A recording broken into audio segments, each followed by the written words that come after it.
hadir dalam persidangan Nikita versus Reza Gladys, Fitri Sahuteru yang sedari awal langsung menegaskan tak ingin bicara perihal skincare ini pun menyebut kalau kehadirannya merupakan bentuk support kepada Reza Gladys yang menurutnya adalah korban bullying. Yang membuat ia kini cukup senang karena menurutnya Reza Gladys yang kerap disebut pelangak pelongok kini justru disebut Fitri bisa membuat seterunya dalam sidang jadi pelangak pelongok. Tadi sempat memanas di ruang sidang. Oh ya biasa, namanya terdakwa pasti emosi. Biasa.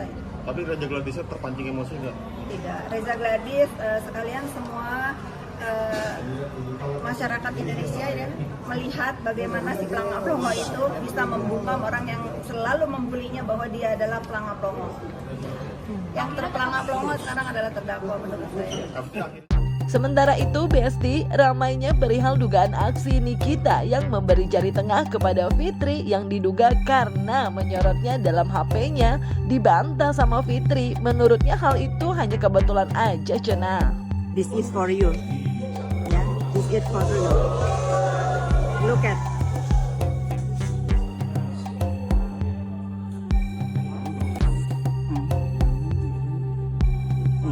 Tapi tadi sempat diberikan jari tengah sama Kaniki. Iya. Saya datang ke sini bukan buat terdakwa. Jadi saya tidak perlu ketemu atau melihat wajah terdakwa. Saya di sini untuk menguatkan korban bullying Reza Gladys. Tapi kan Kak Fitri memvideokan mungkin Kak Fitri. Iya, Ya tadi karena ada di dalam kamera aja kan, karena ada pandangan ya sudah tervideo. Sementara itu, Besti, meski diakui Krisna kalau Reza Gladys memang pernah sangat depresi atas polemik permasalahan ini, namun Reza yang sepertinya sudah membulatkan tekadnya untuk tak lagi diam saat usai sidang dengan semangat memberikan kata-katanya, yaitu menyala abu-abu, cenah Besti. Dan perihal pengawalan yang ketat juga ramai jadi buah bibir lantaran diduga dianggap takut ditegaskan Reza Gladys, katanya nggak takut, Besti. Tadi kan sempat Kak Reza sedikit emosi menjelaskan kesaksiannya dia, ini gimana nih mungkin? mungkin agak berbelit-belit dan diputar-putar kali ya. Jadinya mungkin kakakku juga agak panas mungkin. Apakah kerisauan dia selama ini diungkapkan di sini atau seperti apa nih mungkin? Kan selama ini kan dia Jujur, aku sendiri meskipun aku adeknya sampai sekarang pun aku baru tahu semua masalahnya di persidangan ini karena aku meskipun aku adeknya aku tuh orangnya segan untuk nanya masalah apalagi tentang masalah yang pribadi yang begitu besar kayak gini. Aku agak segan untuk nanya sesuatu sama dia. Tapi kamu sempat melihat dia kayak depresi nggak sih? Iya pastinya. Permasalahan ini?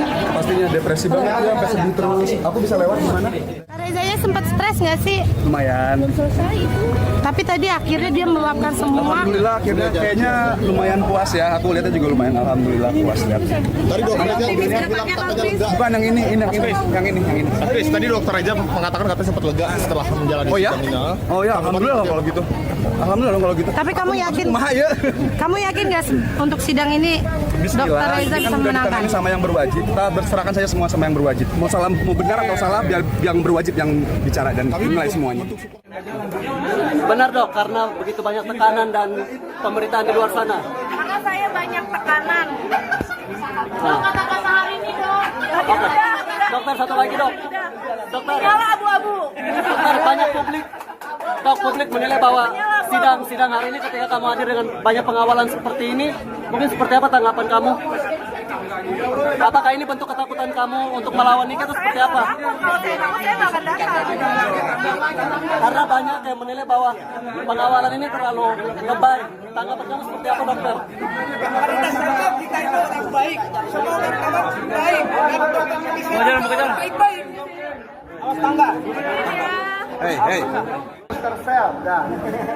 Sempat emosi juga nggak sih tadi di dalam nih pertama kali ketemu setelah kasus ini? Abu-abu bukan PT, tapi saya pribadi ya, itu adalah Dokter Reza Gladys yang kulitnya abu-abu, beruntusan.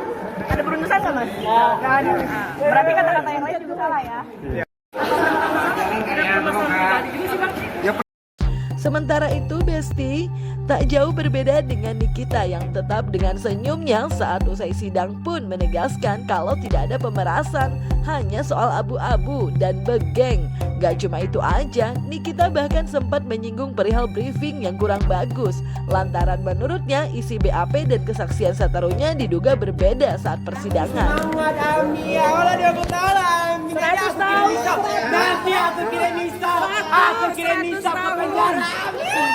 Banyak ya, 100 tahun. Sanggup belum? Gimana, Mi? Tadi gregetan banget sama dokter Mama. Ya, kalian dengar sendiri kan? Tidak ada pemerasan, tidak ada ancaman. Ternyata hanya masalah abu-abu dan begeng. Ami, thank you. Kalian dengar sendiri kan? Seru kan? Tadi Ya, keterangan begitulah. dari suaminya DRG gimana? Iya. Kami keterangannya puas nggak? Ya, kalian bisa dengerin sendiri dari BAP-nya, berbeda dengan apa yang ada di persidangan. Mungkin briefingnya kurang bagus. Seru kan? Suaminya DRG gimana? Kami keterangannya puas nggak? Kalian bisa dengerin sendiri dari BAP-nya. Sini Pak, sini Pak. Belok kiri. Bentar. Kiri. Mungkin briefingnya kurang bagus. Kiri. Gimana, Ami? Tadi sampai ke terus gimana, Mi? Kayaknya ibunya yang harus bawa ke psikiater. Awas ada tangga itu Pak. Ya. Daripada dia ke psikiater, ibunya kasihan. Ibunya Reza itu kasihan, harus bawa ke psikiater. Mbak mundur. Ya.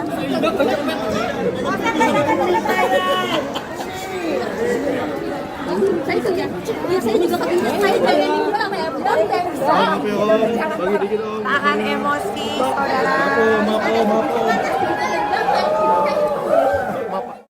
Nah, sementara itu Besti, dalam persidangan kubu Nikita nampaknya sempat merasa lega. Pasalnya saat kesaksian atau Bang Mufid, pihak Mufid yang dicecar perihal perbedaan BAP dengan kesaksiannya akhirnya mengatakan kalau yang terjadi merupakan masalah pribadi. Apakah ini maksudnya masalah tentang abu-abu tadi ya Besti? Bukan masalah skincare produk Glavitsa. Ini kalau begitu apa Anda bersedia ini mencabut BAP Anda? Tenang. Ini kan fakta, ya sesuai KUHP, ya kan? Yang disampaikan di persidangan adalah yang dijadikan sebagai bukti. Yang benar yang mana? Yang di BAP ini keterangan Anda. Kalau Anda pertahankan keterangan Anda, ini cabut. Bersedia nggak? Saya bukan BAP itu saya bukan. Pak. Di bawah negara itu sudah bisa dibacakan. Bacakan ya, saya bacakan. Nah, ini keterangan Anda.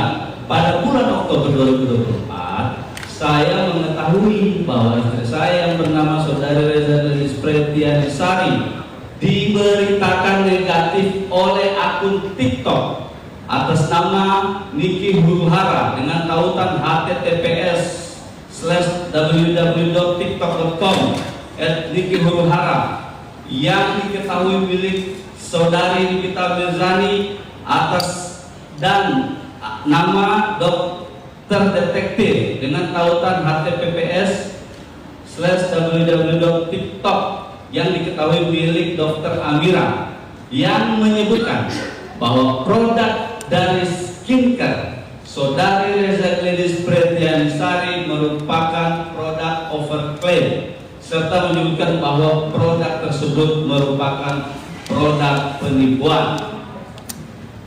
Kan tadi saudara bilang bahwa ini adalah masalah pribadi, tapi di BAP Anda ini masalah perusahaan, masalah produk skincare Glavitsa. Yang benar yang mana? Izin menjelaskan bahwa memang terdakwa Nikita Mirzani ini bukan hanya menyerang secara pribadinya saja, tapi beberapa produk itu memang dia menjelek-jelekan juga. Tapi kembali lagi bahwa yang membuat laporan ini adalah saksi Reza Gladys. Ya, saksi Reza Gladys itu merasa kredibilitasnya sebagai dokter ini ya terancam. Jadi kalau dia pribadi. Bukan urusan perusahaan, bukan urusan produk-produkan lah, bukan urusan skincare-skincarean lah. Ya, gitu ya. Oke. Terima kasih.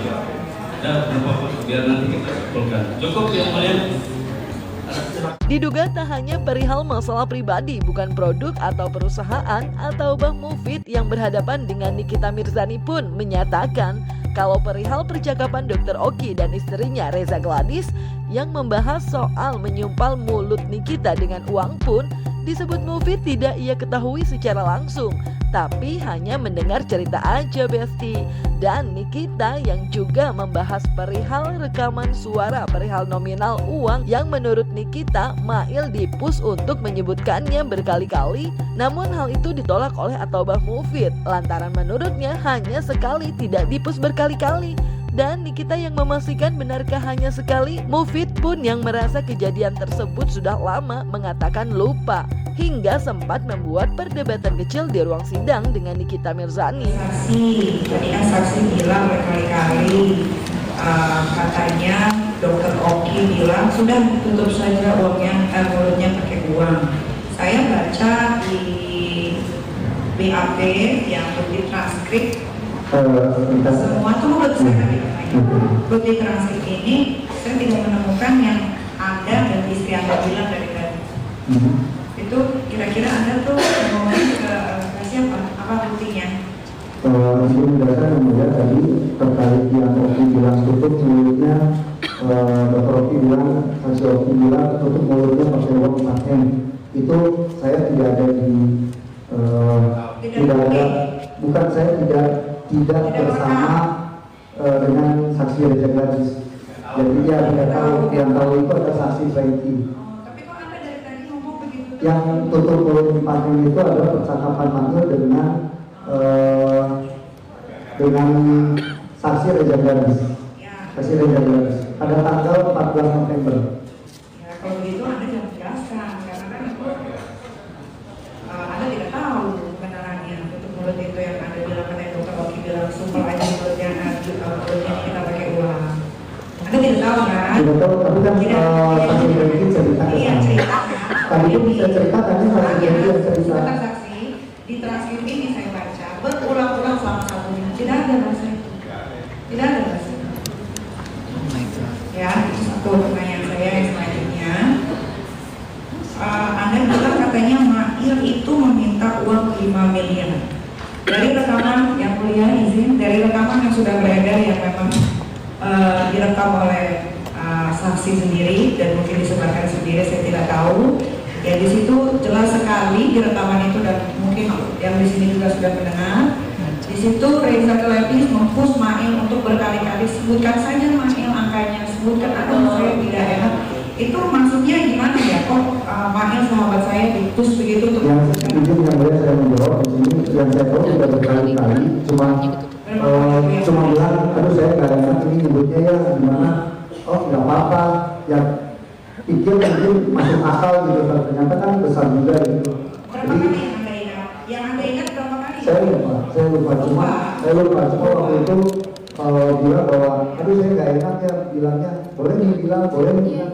Itu saudara yang bilang. Anda lupa, tapi kan Anda berada di sisinya sudah. Iya, tapi kan ini kejadian udah berapa bulan belakang. Anda lupa. Iya. Oh iya, karena kalau saya ingat. Ya nggak apa-apa. Nah, bicara soal Dr. Oki Pratama sendiri, Besti, melalui kuasa hukumnya yang hadir di persidangan Nikita versus Reza Gladys pada 24 Juli 2025 kemarin, menolak keras kalau kliennya disebut sindikat oleh Julianus yang merupakan kuasa hukum Reza Gladys.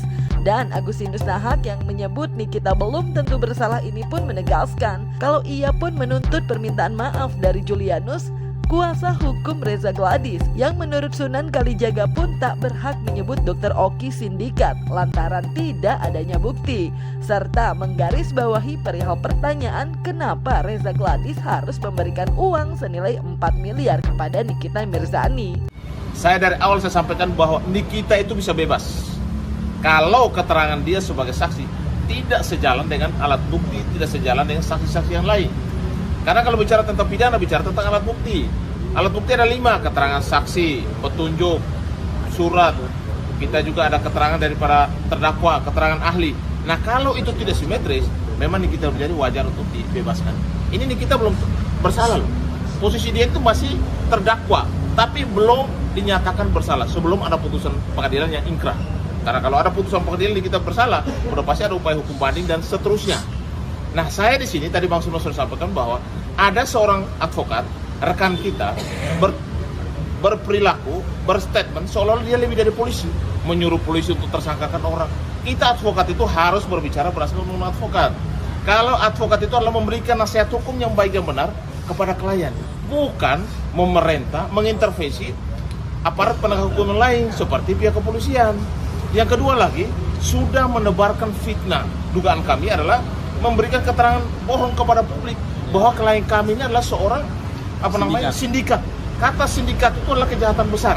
Makanya kami minta hari ini kami datang nih. Maunya biar ketemu sama dia, kita mau ada preskon bareng nih atau duduk bersama kita diskusi bareng. Bahasa sindikat itu dia harus cabut, dia harus minta maaf. Kalau tidak pasti kami akan ambil upaya hukum. Karena kata sindikat itu adalah kejahatan besar.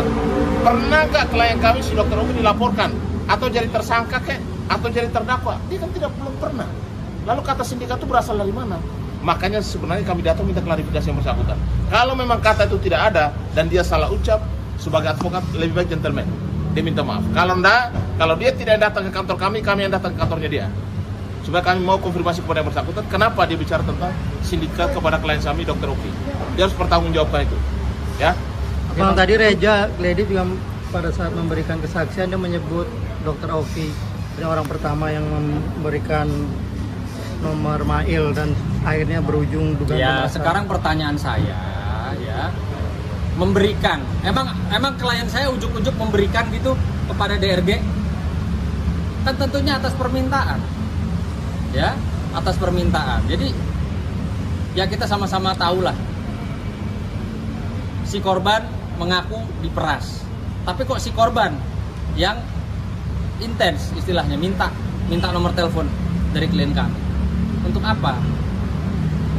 Dan yang perlu digarisbawahi dalam peristiwa kasus ini, kalau ya tidak ada apa-apa, untuk apa menghubungi kita, untuk apa mengeluarkan uang sejumlah 4 miliar tuh untuk apa? Ada apa?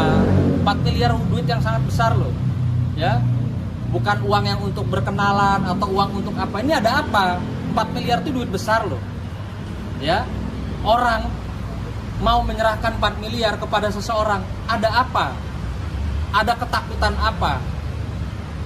Harusnya, sekali lagi, kalau memang tidak ada kesalahan, tidak ada urusan, tidak ada masalah, ngapain mesti kasih Nikita 4 miliar? Buat apa?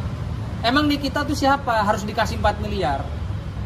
Pertanyaannya, ada apa sampai orang bersedia mengeluarkan 4 miliar ya untuk menyerahkan atau memberikan ke Nikita? Untuk apa? Ada apa?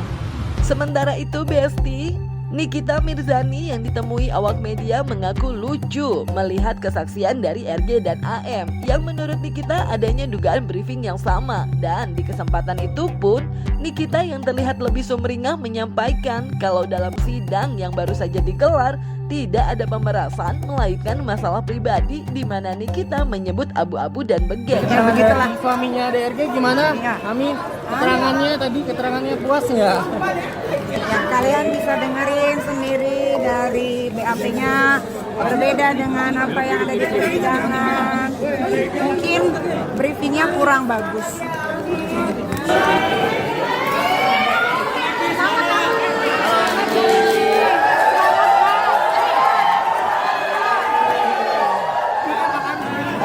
Ami, gimana Mi?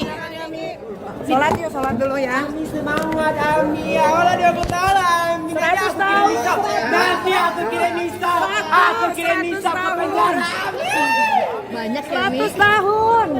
Sanggup belum. Gimana Mi? Tadi gregetan banget sama dokter Mama. Ya, kalian dengar sendiri kan? Tidak ada pemerasan, tidak ada ancaman. Ternyata hanya masalah abu-abu dan begeng. Ami, thank you. Kalian dengar sendiri kan? Seru kan? Yap Besti, persidangan masih akan terus bergulir. Mari ikuti dengan tertib dan menyimak dengan baik. Semoga polemik permasalahan ini pun jadi terang benderang dan siapapun yang tidak bersalah mendapatkan keadilannya ya. Jangan lupa like, subscribe biar bisa dapetin video berita kece lain cuma di Kata